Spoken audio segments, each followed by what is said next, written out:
Guys, good morning. তোমরা সবাই কেমন আছো? আসলে তোমরা সব ভালো আছো, আমিও ভালো আছি। দেখো আজকে আমি কিন্তু সকাল সকাল বেরিয়ে গেছি মায়ের জন্য শপিং করতে।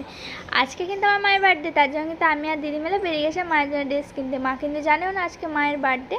তারপর কিন্তু এসে গেছি আমি কিন্তু কলকাতা বাজারে এসে কিন্তু মায়ের জন্য জামা দেখে নিচ্ছিলাম। দেখো সব রকম জামা দেখছিলাম, কিন্তু আমার কোনোটাই পছন্দ হচ্ছিল না। তারপর দেখলাম এখানে চুড়িদার। তারপর কিন্তু আমি ভাবলাম যে এখান থেকে যে কোনো একটা চুড়িদার নিয়ে নিই, যেটা পছন্দ হবে। আমি কিন্তু নিয়েছিলাম পিঙ্ক কালার চুড়িদারটা। তারপর কিন্তু আমি বেরিয়ে গেছিলাম। দেখো মার্কেট করা হয়ে গেছে, বেরিয়ে কিন্তু আমি খেয়ে নিয়েছিলাম বিরিয়ানি, কারণ খুব খিদে পেয়ে গেছিলো। আর এদিকে দুপুরও হয়ে গেছিলো, তার জন্য আমি আর দিদি খেয়ে নিয়েছিলাম বিরিয়ানি। আমাকে দিদি কিন্তু খাইছিল। আর এত গরম লাগছিলো, আমি কিন্তু চুলটা গুটিয়ে নিয়েছিলাম। এত গরমে আর ভালো লাগছিল না, কি বলবো। তারপর যাই হোক আমরা কিন্তু উঠতে গেছিলাম টোটোতে। আমরা কিন্তু ট্রেনে করে যাচ্ছি না, আমরা কিন্তু টোটো করে এসেছি, টোটো করে যাচ্ছি।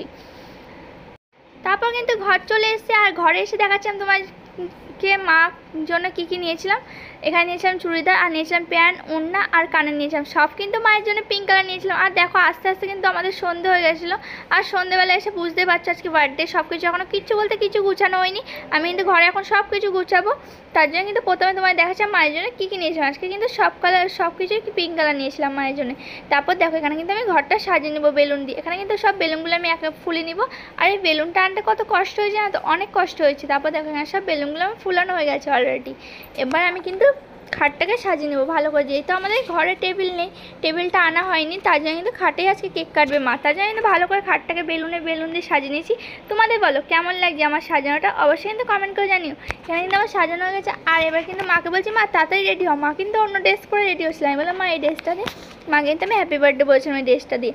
তারপর দেখো এখানে মা কেক কাটছে, আর সবাই বলছিলাম হ্যাপি বার্থডে।